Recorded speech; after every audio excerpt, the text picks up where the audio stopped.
Sedikitnya 205 personel polisi Polres Aceh Timur diturunkan untuk pengamanan di kantor Komisi Independen Pemilihan atau KIP. Saat proses penyerahan berkas oleh calon bupati dan wakil bupati, ratusan personel ini ditempatkan di beberapa titik. Pengamanan ini dipimpin langsung oleh Kapolres serta sejumlah perwira polisi Aceh Timur lainnya. Kapolres Aceh Timur AKBP Rudi Purwiyanto mengatakan bahwa dirinya sudah siap untuk menjaga keamanan menjelang pemilihan Kepala Daerah 2017 nanti. Sejumlah alat pengamanan dan personel Polri dan dibantu TNI disiagakan di sejumlah titik yang dianggap rawan kemacetan.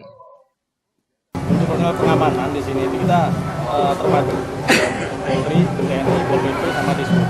Untuk Polri sendiri itu kurang lebih 280. Untuk TNI kurang lebih 30 orang.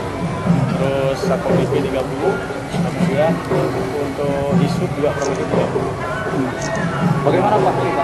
Suasananya Pak? Alhamdulillah suasananya aman, lancar, kondusif.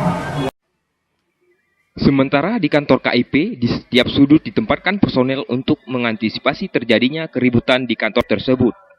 Pengamanan ini dilakukan sejak mulai dari posko pasangan calon bupati dan wakil bupati Aceh Timur hingga didampingi sampai ke kantor KPU dan selanjutnya diantarkan ke posko kembali.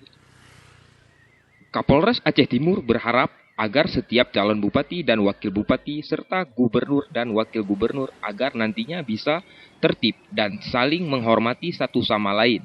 Hal ini dilakukan untuk menjaga keharmonisan para masing-masing calon, pasangan, dan masing-masing pendukung.